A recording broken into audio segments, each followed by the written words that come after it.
Hello traders, welcome to this week's weekly Forex Forecast Trade Forex with Gabe. And we'll be looking at the trade occasions for December the 12th to December the 16th. And we'll be looking at trade setups aligned within this period. First, we'll be looking at the economic events lined up for the week. Starting from Monday, we have the GDP news out of Great Britain. And in Canada, we also have the BOC, Bank of Canada Governor McLean speak.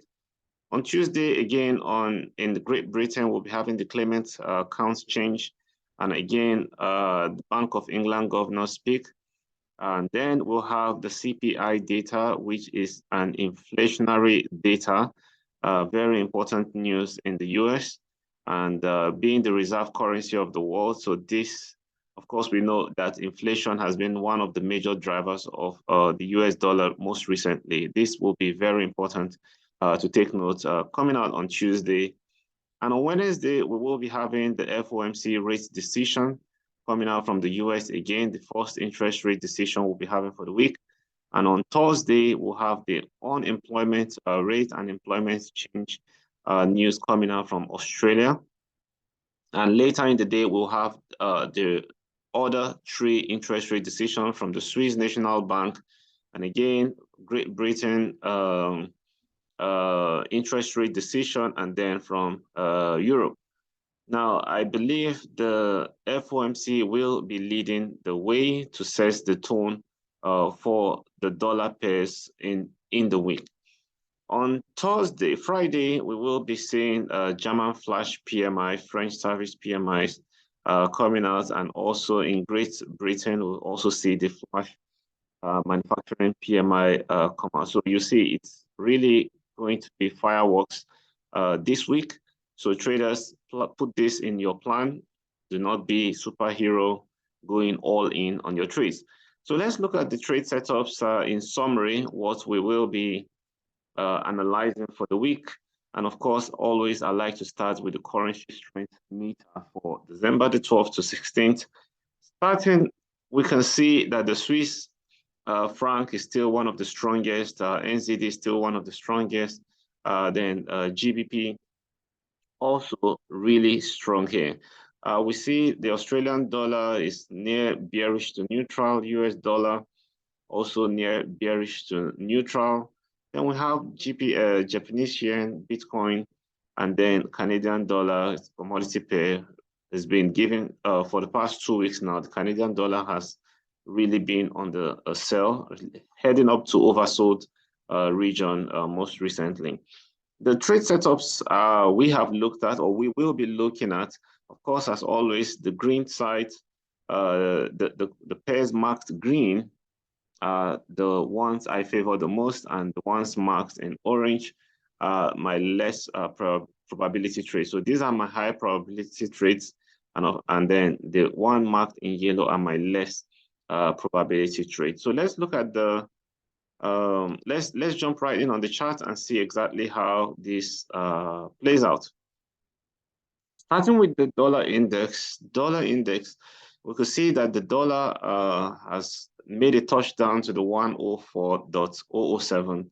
So my personal belief is that from this point, we should begin to see some near-term correction again. Dollar has been selling off most recently. So I believe this week we should see some correction on the dollar.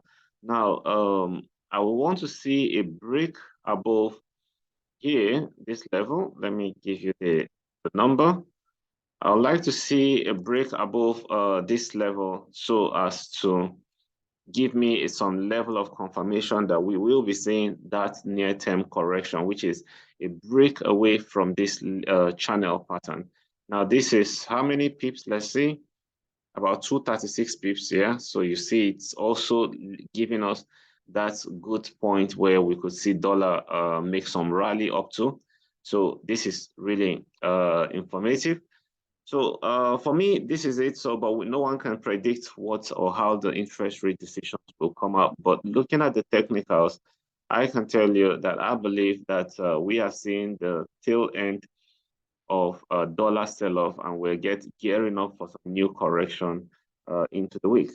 Now let's look at oil. Oil is not coming out as my high priority trade, although it's been selling off most recently. But for me this week, I'm not sure I will be selling it. But oil has been selling off. You can see how it's been selling off. We looked at we traded this double top pattern, and of course it was a good sell-off. Now again, I will believe we should have some correction. We're looking at the H4 D1 now H4. So I would like to see some correction back into this level before we could start selling off to the 68.16 level. Now, don't forget that as oil continues to sell off, it's going to affect some of the major commodity pairs such as Australian dollar, Canadian dollar, and of course, New Zealand dollar. And who knows? It's possible this is a major reason for Canadian dollar sell-off most recently. So let me show you that again on the daily time frame. You can see that we've been structured to the downside. So going forward, we will see price rally up to the 76.14 and then begin to drop to the 68.16 level. Okay, so those of you that are focused on oil, so this is the setup for oil. Let's look at Canadian dollar, Swiss franc. Don't forget, Canadian dollar, it's almost at oversold region.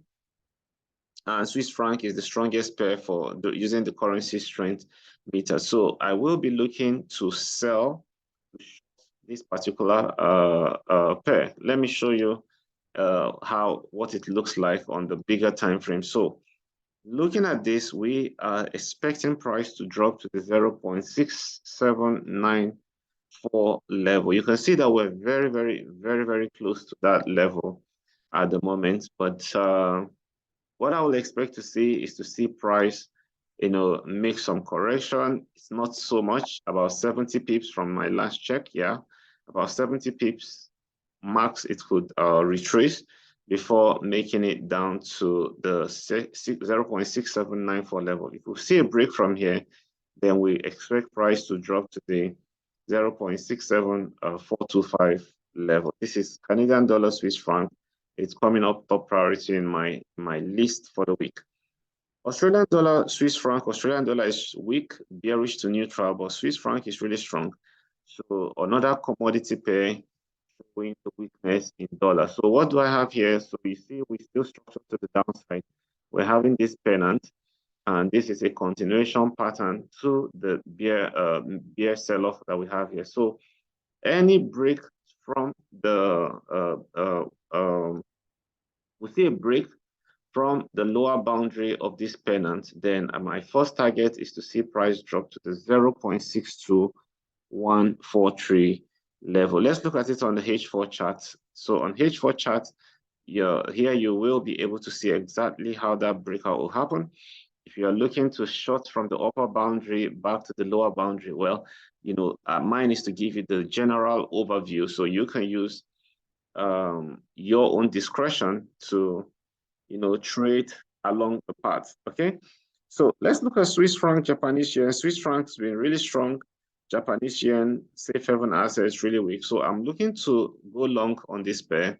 This is on the daily time frame. Let's look at it on the H4 chart. So on H4 chart, let me show you that again. So you see, we already had a bounce. Look at that. We already had the bounce from the lower boundary of this channel. For those of you that have been following my trade, you know how much I like how price respects channels.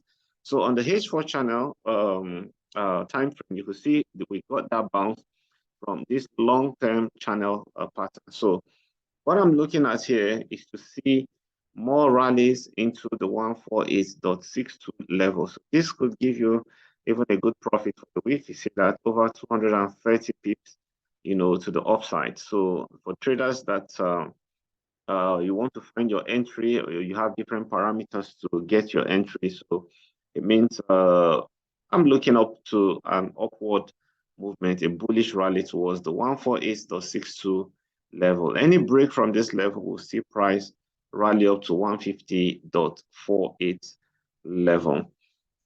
New Zealand dollar, Japanese yen. For this particular trade, I'm still going bullish on it. I'm still very bullish on it. So I'm targeting price to rally up to the 89.193 level. Okay, we on the H4 charts, we actually had a double top. We made that target just right on point. We traded that and got to that profit target. So leading up to the week, we can see that price has begun to break, this consolidation with momentum. If you look closely, you see that for 2 weeks, price has been consolidating along this path. Okay, let me give you the exact price level so you can replicate this on your chart. Around the 87.115 level, you could see that, that breakout with momentum. So any correction for a retest to the 87.115 level, we'll see price rally up. So this is good trade. You see that about 200 pips in the bank for you, NzdJpy. Let's look at NZD card. Now, this, looking at this, the rally we have on this particular pair is a bit scary.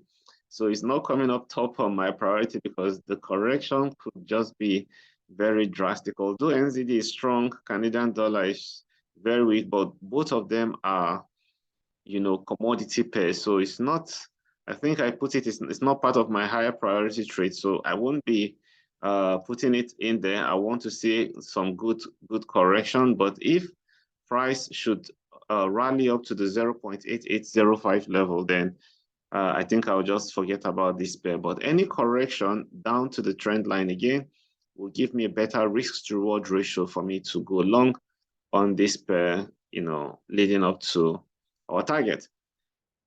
Great Britain pound, Australian dollar, bullish on this. We see that flag formation, just a moment.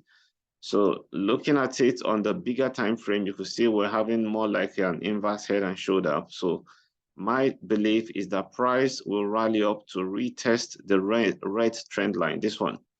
Okay, so look at it on the H4. So let's even go a bit lower. So price, any continuous drop in price, having this structure to the downside along the path of this price channel, gives us a better risk to reward ratio. When we see price break away from this channel, from whatever point, let's assume it breaks out at the beginning of the week from here, you see we have about 180 pips in the bank waiting for us. So just watch it, watch for the break of the structure, and then you can trade into that level, okay? Euro, Australian dollar, another nice pair, but then the risk to reward ratio would be maximized if we could see price, drop to, this zone so that we can look to go long on it. So taking a trade from the middle, you can see that from here, it's about 222 pips and all the way up about the same level. So a better risk to reward ratio, though we're looking to go long on it. Euro is stronger than Australian dollar. I will be looking to go long on it. But please don't forget the interest rate decisions on Euro, Great Britain pound, Swiss franc, and of course the dollar. So trades affect any trade you're taking that will be within these pairs having interest rate decisions. I will advise that you be more careful on it and plan your trades properly. Australian dollar, Japanese yen. Now, this particular pair, you see that both of them are the weak side of the currency strength. Australia is weak, Japanese yen is weak. But then, this is a pair I've been following up for some months right now, waiting for the break, the final break of this head and shoulder pattern. If you look at it from the bigger time frame, you can see it. So we're expecting price to retest the lower boundary of this channel. And on the daily time frame, you could see that that is almost happening. But please do not force the market. So for me, I'll be looking for price to break this channel, okay? Just to take some little money from this nice, fantastic setup. So price breaking from this channel, or you want to trade from the upper boundary of this channel, let's say it's here. Don't forget, we're having lower lows, lower highs.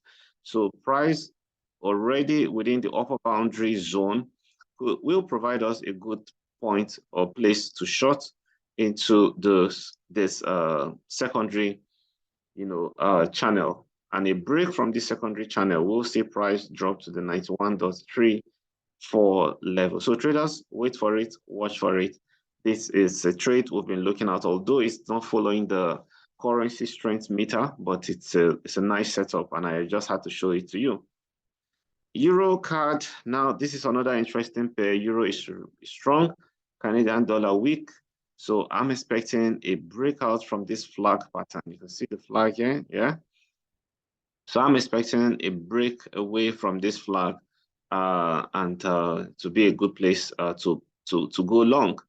Now, a break from the channel, of course, will give us the distance of the channel. So you could bank in some $50, 50 pips on this particular trade. So really, really textbook trading out here. And lastly, gold. Gold, of course, I'm still very bearish on gold, despite the recent rally we witnessed in gold because of the sell-off on the dollar. But as I presume the dollar should be regaining strength, then that means we'll be looking to short gold again down to the 1615.64 level. Okay, so traders, this is my setup for you for the week. Don't forget to recall these are our top priority trades, and of course the ones marked in orange are the less priority trades. So I wish you all the best for the week. See you again next week, and thank you for watching. Have a great day. Bye-bye.